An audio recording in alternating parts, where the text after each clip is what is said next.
Welcome to bKash IQ. তোমরা দেখো আজকে তোমাদের ইসলামিক হিস্ট্রি পরীক্ষা হয়েছে, যারা ফাজিলে পড়ছো তাদের। দেখো আমাদের এই নোট থেকে যা দেওয়া হয়েছিল সবই কিন্তু এই নোটে কমন চলে এসেছে। আলমগীর স্যার যা যা দিয়েছেন সবই কিন্তু কমন চলে এসেছে। চলো চলো আমরা একে একে এই কোশ্চেনগুলো দেখে নিই।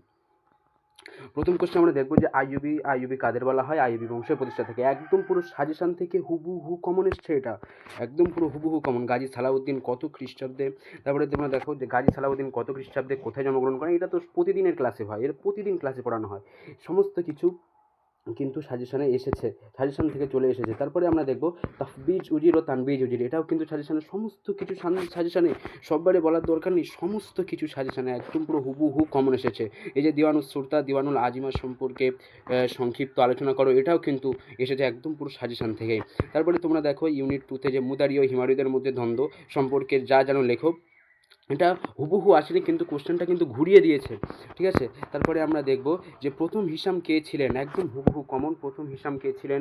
প্রথম হাকামের বিরুদ্ধে কারা বিদ্রোহ করে এবং কেন? সমস্ত কিছু কিন্তু আলমগীর স্যার যে নোট দিয়েছিলেন সেই নোট থেকে কমন এসেছে, সুন্দর কোশ্চেন করেছে। এবং যারা যারা আমাদের বিকাশ আইকিউ এর নোটটা পড়েছে তারা অবশ্যই উপকৃত হয়েছে এর মাধ্যমে। তারপরে যে কোশ্চেনটা আছে যে দেখো যে প্রথম হাকামের বিরুদ্ধে কারা বিদ্রোহ করে, এটা তো আমরা জেনেছি। তারপরে দেখো দ্বিতীয় হাকাম কত বছর রাজত্ব করেন এবং কত খ্রিস্টাব্দে? এগুলো কিন্তু একদম শর্ট কোশ্চেন থেকে ভাগ ভাগ করে দিয়ে দিয়েছে, একদম পুরো হুবহু কমন। তারপরে দেখো দ্বিতীয় আব্দুর রহমান কত খ্রিস্টাব্দে? দ্বিতীয় আব্দুর রহমান কত খ্রিস্টাব্দে স্পেনের সিংহাসন আরোহণ করেন? দ্বিতীয় আব্দুর রহমান কত খ্রিস্টাব্দে স্পেনের সিংহাসন আরোহণ করেন এবং তার পিতার নাম কী ছিল? একদম কিন্তু হুবহু কমন কিন্তু।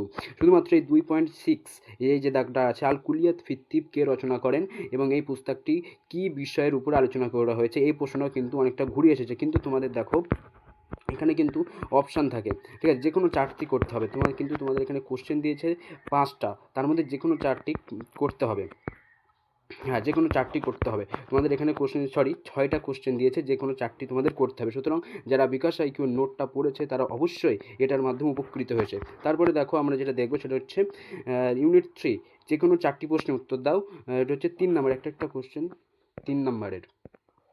এখান থেকে দেখুন যে কোনো চারটে কোশ্চেন এখান থেকে অ্যাটেন্ড করতে হবে, যে কোনো চারটে কোশ্চেন। তার মধ্যে আমাদের এখান থেকে দেখো চারটে কোশ্চেনই হুবহু কমন এসেছে। যেরকম এখানে আমরা দেখতে পাচ্ছি আব্বাসীয় যুগে অনুবাদ কার্য। আব্বাসীয় যুগে অনুবাদ কার্যে খলিফাদের উদারতা কেমন ছিল? বাগদাদে বাইতুল হিকমা কে প্রতিষ্ঠা করেন? ইয়াহিয়া বিন হারুন কে ছিলেন? এটা কিন্তু পুরো হুবহু কমন চলে এসেছে। তারপরে দেখো আর রাজি খলিফা বলছি কেন, আর রাজি কে ছিলেন? তার রচিত গ্রন্থ সংখ্যা কত? কানুরুল হিকমা গ্রন্থের লেখককে? আর তাসরিফ গ্রন্থের বিষয়বস্তু। একদম কিন্তু পার্ট পার্ট করে কোশ্চেনগুলো এসেছে, খুবই সহজ এবং খুবই চঞ্চল ভাষায় আমাদের নোটে কিন্তু বিকাশ আইকিউর নোটে সমস্ত কিছু লিখে দেওয়া হয়েছিল।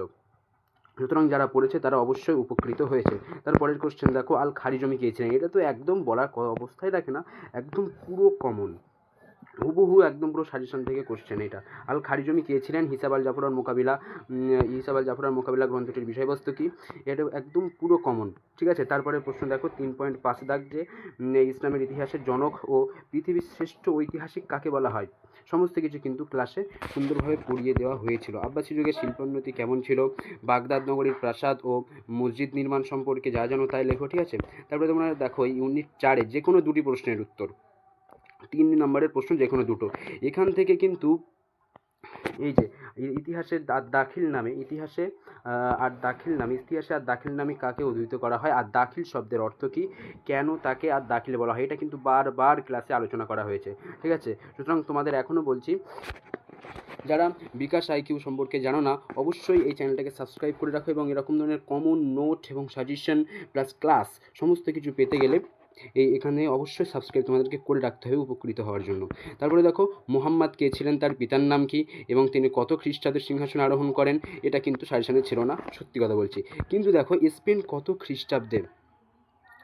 কত খ্রিস্টাব্দে এবং কীভাবে উমাইয়া শাসন প্রতিষ্ঠিত হয়? একদম পুরো কমন। তোমাদের এখান থেকে করতে বলেছে কয়টা? যে কোনো 2টা। সুতরাং 1 দাগ আর 3 দাগ কিন্তু কমন, সুতরাং কোনো চিন্তায় রাখে না। আবার একটা অপশান ঐতিহাসিক সেভিয়র অফ স্পেন, এটাও কিন্তু কমন এসেছে, একদম পুরো হুবহু সাজেশান থেকে। তারপরে তোমরা দেখো 5 নম্বরের কোশ্চেন একদম পুরো গাজী সালাউদ্দিন আইয়ুবের রাজনৈতিক জীবন, রাজনৈতিক জীবন ও তার চরিত্রের বিস্তার আলোচনা করো। এটা কমন এসেছে। আব্বাসীয় বংশের পতনের কারণ বিস্তারিতভাবে আলোচনা করো। আর বলার অপেক্ষা রাখে না, এটা কমন। দ্বিতীয় হাকামের রাজনৈতিক জীবন বর্ণনা করো। দ্বিতীয় হাকামের রাজনৈতিক জীবনের বর্ণনা দাও। এটাও কিন্তু স্যার বলেছিলেন ক্লাসে পড়ার জন্য 6.2 দেখো হাজিব আল মানসুর কে ছিলেন, এটা কমন আসেনি, এটা আমি সত্যি কথা বলছি। তারপরে হচ্ছে 6-3 দাগ দেখো স্পেনে উমাইয়া খিলাফতের পতনের কারণ বিস্তারিতভাবে লেখো। এটাও কিন্তু কমন। তোমাদের এখান থেকে করতে বলেছে যে কোনো একটা, তিনটের মধ্যে থেকে দুটো অলরেডি কমন। সুতরাং তোমরা দেখতেই পেলে কেমন কমন আসলো। এরকম ধরনের আরও নতুন নতুন ক্লাস এই চ্যানেলে নিয়মিত আপডেট হতে থাকবে। সুতরাং এই চ্যানেলটাকে সাবস্ক্রাইব করো এবং বিভিন্ন রকমের এডুকেশনাল কন্টেন্ট এই চ্যানেলে আপলোড করা হয় এবং বিভিন্ন সাজেশন, অনেক রকমের সাবজেক্ট এখানে পড়ানো হয় এবং খুব পরিমাণে কিন্তু কমন নোট আসে, একদম 100% কমন আসে। তোমরা দেখলেই তো 100% কমন আসে। যারা পড়েছো এই নোটগুলো অবশ্যই তোমরা দেখেছো যে 100% কমন। তো পরবর্তী পরীক্ষার জন্য তৈরি হও। সামনে তোমাদের ইসলামিক স্টাডিজ পরীক্ষা আছে, তারপর ইসলামিক থিওলজি পরীক্ষা আছে, সেগুলো থেকে অবশ্যই কমন আসবে, তোমরা মিলিয়ে রেখো। হ্যাঁ, যেহেতু চলো আজকে এই পর্যন্ত।